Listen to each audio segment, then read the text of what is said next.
Let's head to Walmart today to spend $8.45 and make 6 delicious meals. The ingredients I picked up were this box of Jiffy cornbread mix, a bag of these Sugar Snap Pea stir fry that has so many different veggies in it that you can separate out to add variety into your meals, and some healthy color as well as different nutrients. I also got a pack of chicken legs, which were not on sale. You can get a better price with bigger packs, of course, and elsewhere, but this is what Walmart had. I also got this ramen pack. I got the creamy chicken flavor. You can do any flavor you want. And I also got a box of the spiral mac and cheese. You can do any kind of mac and cheese though. I started out by taking 2 of my chicken legs and just cutting as much of the meat off of the bones as I could. Of course, since you are doing this before you cook the meat, you are not going to be able to get the bones clean, but don't worry, we aren't going to waste anything. We will be putting those bones back into our meal plan and taking more meat off those bones after they have baked. Once I finished chopping as much of the meat off as I could, I chopped everything super fine until it was the texture of ground chicken. Now, I did include a link with some instructions on how to make ground chicken, but it is basically you are cutting this meat until it's so small that it is basically ground. If you have something that would grind your chicken or a food processor, then that would work. I don't have a food processor, so I just chopped it by hand. I took the chicken leg, or what was left of it, and I wrapped the skin around it, then placed it onto a sheet pan that I had placed some parchment paper on. You can see me chopping this. That was the method that I found to be the most helpful, was just kind of vigorously chopping it up and down. We're going to open our bag of stir fry and see what we're going to be working with. As you can see, there's quite a variety, which I love in this stir fry. It is a little more expensive than, say, 99-cent peas or 79-cent peas, depending on where you are at. But the added variety and color that this one adds, I feel like makes it worth it. I'm going to be taking out portions of different vegetables in order to make each of these meals as full of variety as possible. And speaking of meals, let's get started on this burger mac and cheese with broccoli. I'm taking about 1 chicken leg's worth of that ground up chicken. We're adding in 1/2 cup of dry noodles from our mac and cheese mix. We of course browned that meat first, then added in 1 cup of water and 1 tablespoon of that cheese blend, or the cheesy packet that comes with the mac and cheese. You can see me adding it in 1 teaspoon at a time because I was trying to see how much I would have left by the end of this. Sometimes it's a little tricky to ration everything out so that you get enough into each meal to make every meal taste good, but you don't put so much in one meal that you don't have enough for the next. I added in towards the end of this cook time the 1/2 cup of broccoli that I had taken out of our mixture. That was the one thing with the mixture, is the broccoli was mostly just the stalks, which is fine. That still has lots of good nutrients, good color, and tastes really great, but it doesn't have a lot of the tops. So if you're into just having the tops in there, then that's not what you're gonna find in these bags most likely. I let those noodles cook almost all the way before adding in the broccoli so that it would stay nice and green and vibrant. I love my veggies a little al dente, so they still have a little bit of a crisp to them and aren't too soggy or anything like that. I scooped everything out onto a plate and we have a plated meal, our meal number 1. This one's pretty simple and is pretty sure to please. It's basically mac and cheese with ground chicken and broccoli, so it's quite delicious. I would make this one again. I would also say if you taste it and you feel like it needs a little bit of salt and pepper, that would be an option. I didn't end up adding any salt or pepper on this one, but I took it to work and at work decided it did need a little salt. So just a heads up, this one might need a pinch of salt or pepper on it. Now we're making a roasted chicken veggie packet and cornbread. We're going to take 1 chicken leg and place it on a sheet of aluminum foil. Then take 1/4 teaspoon of that flavor packet that you'll find within the ramen and just spread it all over that chicken. I also added some salt and pepper onto this chicken just to add some more flavor. I took 1/2 cup of those veggies that we took out of the freezer earlier and just spread those around the sides of the chicken.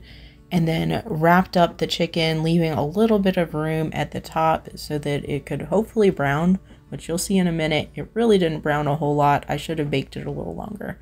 I also added 1/4 teaspoon of that flavor packet, also from the ramen, onto the veggies to add more flavor and more salt on it. Now this I thought would brown a little bit more than it did, but I did have a meat thermometer. I made sure it was done, but I was going to reheat it, I knew, for work, so I didn't want to over bake or overcook the chicken, so I waited till it had just finished baking. If you're wanting more color on your chicken though, you could turn the broiler on for a couple of minutes, maybe 2 or 3 minutes, and let it brown on top. Since this is a grocery budget video, I'm keeping things to salt and pepper, but you could add any kind of seasoning you want to the top of this: thyme, garlic powder, onion powder, all kinds of different seasonings. All of the chicken legs got salt and pepper on them and went into the oven at 350 degrees for about 45 minutes. Now I'm getting started on the cornbread, which I took 1/4 cup of the squash that you'll find within that freezer mix of veggies and chopped it up really finely. I'm adding this in just because we don't have egg and we don't have milk, and I was curious to see if this would add that extra moisture, kind of like a banana would in a recipe where you don't have an egg. You can add typically a banana and we'll substitute for that egg, add that moisture in and the structure most baked goods need to hold its shape and hold things together. I added this 1/4 cup of squash, 1/4 cup of water, and 1/3 cup of the Jiffy cornbread mix, and then just mixed it all together.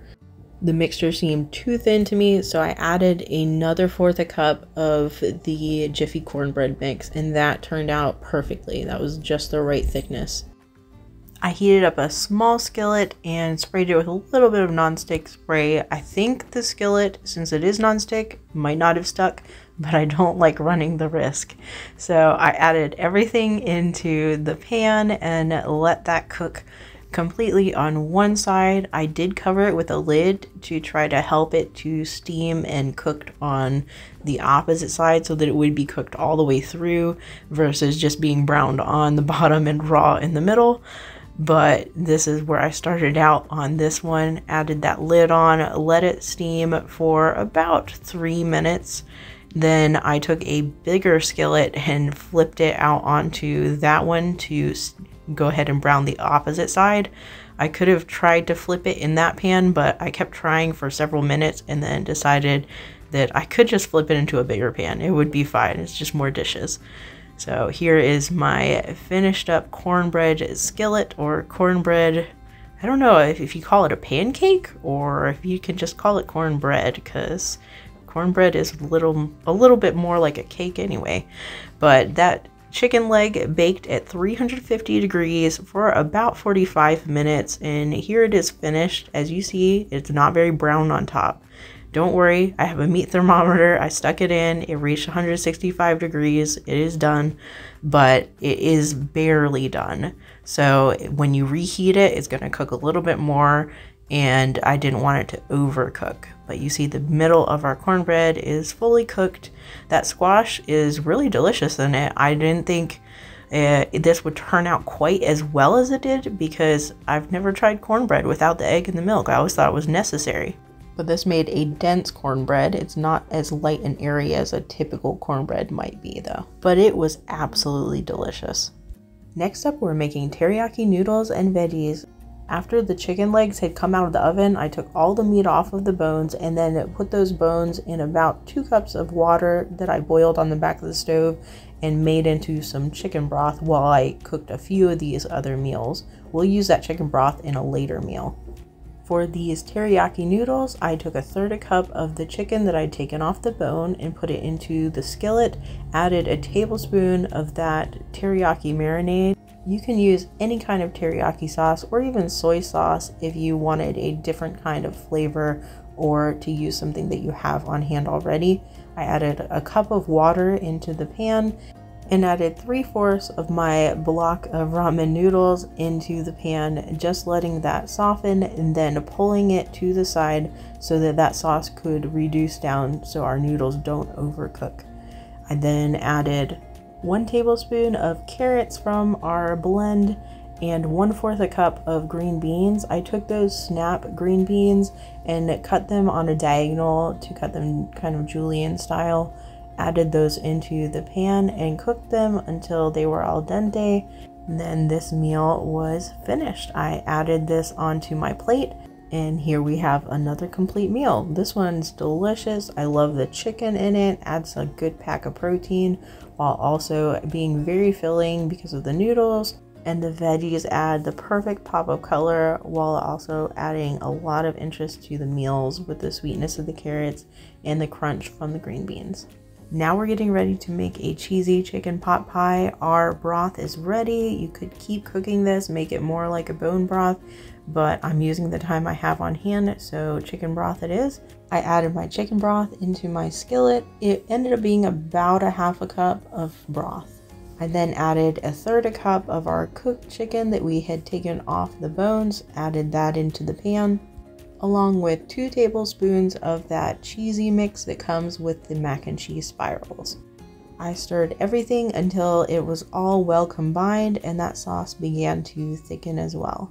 I then added a cup of our mixed veggies. I just used the whole mixture and added that in, then stirred everything until it was all well combined and coated, and let everything kind of simmer and slowly thicken up and reduce down until it is more of a thick veggie mixture. I added a little bit of salt and a little bit of pepper into this just because we added so many veggies. I wanted to make sure everything was well seasoned. Now I'm getting started on the pie part of it. I say that with a question mark because this, I guess, is more like a cornbread casserole than a pie. But I used a 1/2 cup of the Jiffy bread mix, then added 2 tablespoons of water to it and stirred it around. I wanted to see what would happen if I made it just as that was without adding the squash, if that squash really did make that big of a difference. And to be honest, I don't feel like it made that big of a difference. It made a little bit of a difference, but not that big of a difference. You're going to take your hot mixture, make sure it's hot, and add your cornbread on top. This is a pan that's safe to go into the oven, and you're going to want to preheat your oven to 350 degrees and pop this in for about 25 to 30 minutes.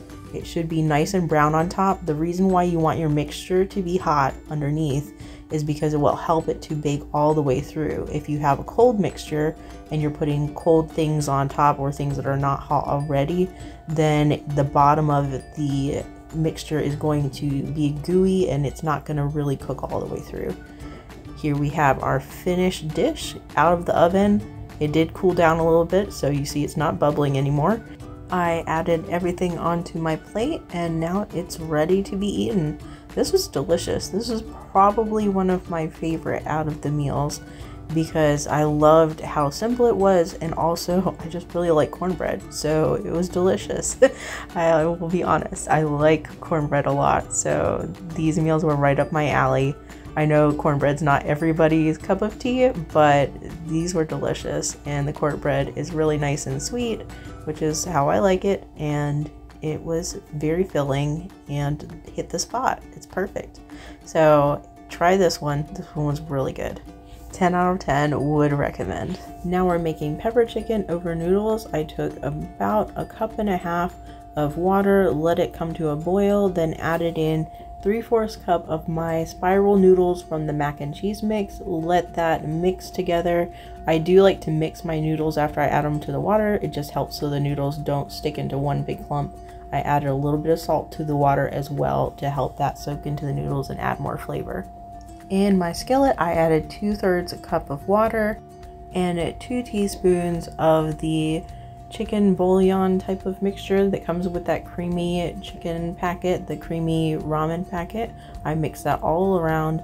I wanted the sauce to thicken, so in a separate container, I took 2 teaspoons of the Jiffy mix and 2 tablespoons of water and mix those together to make kind of a cornstarch thickening agent, because cornstarch will thicken things and there is cornstarch in the Jiffy cornbread mix. So I stirred that into the mixture and it did thicken up and it tasted fine. So Now I know you can use Jiffy cornbread mix to thicken a sauce if you are really in a pinch and you don't have any flour in hand. I was glad I tried this experiment. To the skillet, I added a half a cup of our chicken that we chopped up, a fourth a cup of the green beans from that mix, a fourth a cup of the peppers, there are yellow and red peppers in it, and all the water chestnuts that were left in it. I felt like that would really add to this meal, so I just picked them out and added them into the skillet. Around this time, the noodles had finished cooking on the back burner, so I drained the water out of them, let them sit while I finished stirring all the vegetables in and letting them finish steaming. This only took another minute or so. Then I was ready to plate everything up. I added my noodles onto the plate, then poured the veggie and chicken mixture over top. And here we have our completed meal. I did take a little bit of the ramen noodles that I had left, crumbled those on top just for a little added crunch. To be honest, I liked it better without the ramen in the end, but you could, of course, add the ramen and try it out for yourself. See if you like it better that way. But I thought the crunch would be nice, but my ramen was a little stale by this day because I had cooked the other meal a day or two before. So this was a day or two after, and so the ramen wasn't quite as fresh, not as crispy, so the crunch factor didn't happen as easily or as well as I would have liked. The taste of this meal was spot on. I added a couple of green beans just for some garnish. I like a little bit of garnish for all of my plates. Some people say you eat with your eyes first, and I like to eat with my eyes first.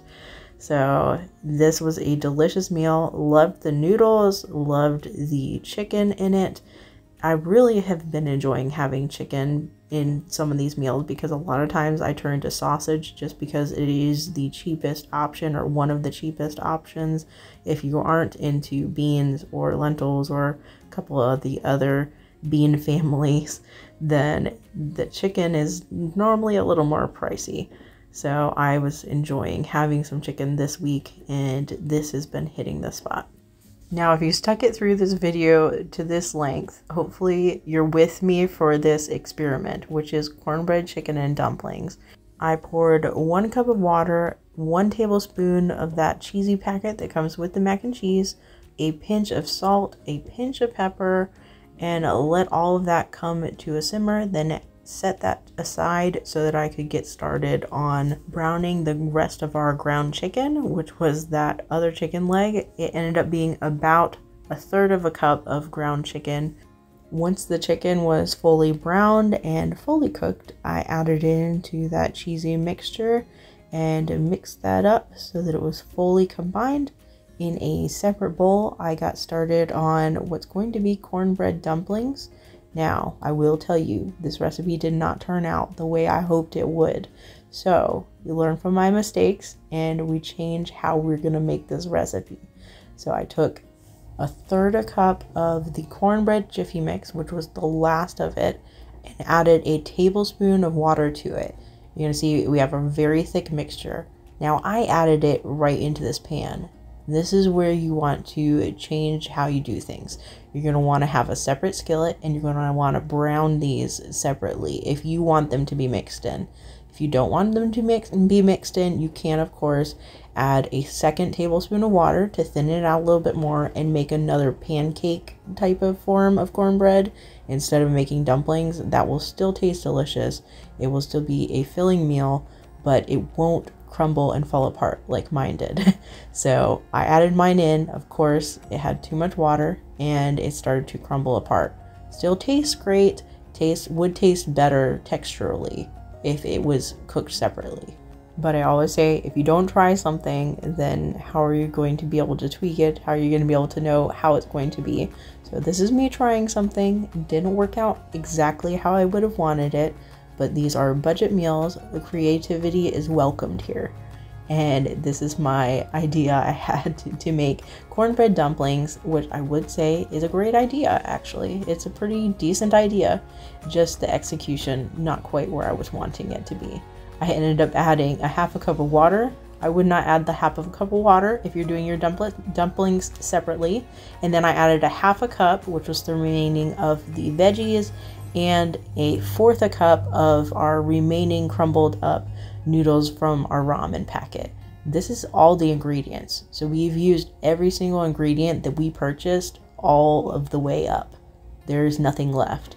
We made 6 meals out of everything, and all of them, except for this one, I would say, turned out really deliciously. This one could easily be tweaked, though, to turn out deliciously. If you made it this far, I really appreciate your graciousness on this meal, because this one's not the most attractive of meals. And I also would love to hear how you would have tweaked this. How would you have created something different out of those same ingredients? I had a fourth a cup of those ramen noodles, a little bit of the cheesy leftover from that packet, some water, some veggies, a little bit of cornbread left. So what would you have made instead of this? I would be curious to find out, because you guys have some excellent suggestions, and I've gotten so many great ideas and just a lot of great inspiration from you all. I appreciate you sticking around even when my upload schedule is a little sporadic.